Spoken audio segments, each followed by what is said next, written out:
পুরো প্রশ্ন করতে চাচ্ছি যে আমরা যে মস্তক আল হযরত মানি পাকিস্তানের ডক্টর তাহিরুল কাদরি যে কি সাদু শরিয়া পাদরি বলেছেন, এই ব্যক্তিরা বলেছেন যে কি মস্তকে আল হযরত কেন হদামের মস্তকে গৌসুল আজম। আমি এটাও শুনেছি, এটা আপনি নয় আমিও শুনেছি, আমি আপনার আগে শুনেছি।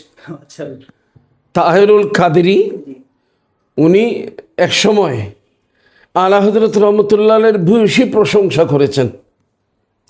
ওনার তাকরিরাতের মধ্যে আমি শুনেছি উনি মুস্তাফা জানের রহমত পেলাকো সালাম এটার উপর তাকরির করতে গিয়ে উনি বলেছেন সারা ইসলামী দুনিয়া ইয়া নবী সালাম আলাইক এটার পরে দুইটা সালামকে বেশি গ্রহণ করেছেন। একটা হলো আল্লামা বুসিরি রহমতুল্লাহ আলাই উনার সালাম, হ্যাঁ, আরেকটা হচ্ছে আলা হযরতের।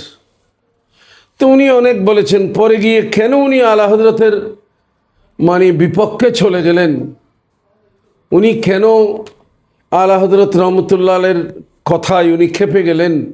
উনি বললেন মসলাকে আহলে সুন্নাত হবে, মসলাকে আলা হযরত কেন? উনি ছোট বাচ্চা নন, উনি একজন ইন্টারন্যাশনাল ফিগার বলা হয় ওনাকে। উনি বুঝবেন না এমন কোনো কথা নয়।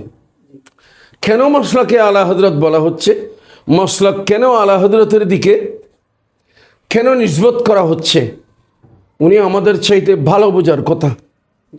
উনি ইন্ডিয়াতে মোদির উপস্থিতিতে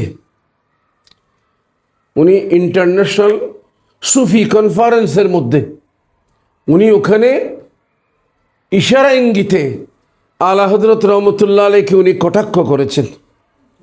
উনি বলেছেন তাকফির করা, কাফের বলা এটা একমাত্র মৌলানারা বলেছে, কোনো সুফি বলেন নাই। তাহলে এটা বলার মাধ্যমে উনি আলা হযরতকে সুফি মানেন নাই, আলা হযরত সুফিদের অন্তর্ভুক্ত নন। কেন উনি এগুলো বলেছেন আমরা জানি না।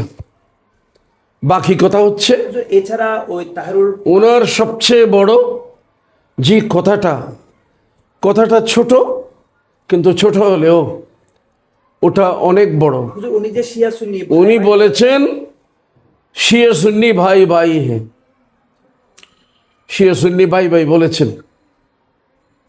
যদ্দরুন শিয়াদের সাথে আমাদের যে ইখতিলাফ আছে সে ইখতিলাফকে উনি উড়িয়ে দিয়েছেন।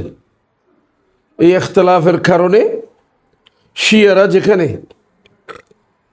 খোলাফায়ে রাশেদিনের মধ্যে তিনজন খলিফায়ে রাশেদকে তারা গোমরাহ, জালেম, ফাসেক, কাফের ইত্যাদি বলেছে।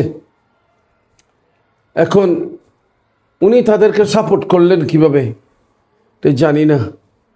অতএব আমি সিদ্দিক আকবরের সাথে আছি, আমি তাহেরুল ফাদরির সাথে নেই, আমি খোলাফায়ে সালাসার সাথে আছি। এবং আলা হযরত রাদিয়াল্লাহু তাআলা আনহু উনি যেটা আমাদের জন্য বলেছেন যথেষ্ট। আহলে সুন্নত কা হে বেড়া পার আসহাবে হুজুর, নজম হে और নাও হে ইতরত রাসূলুল্লাহ কে। ইতরতের মধ্যে মওলা আলী শের খোদা চলে আসছেন, আর আসহাবের মধ্যে খোলাফায়ে সালাসা চলে আসছেন। আমরা উভয় দিকে আছি। আমার কথার জবাব তো আপনি ভালো করে দেন নাই।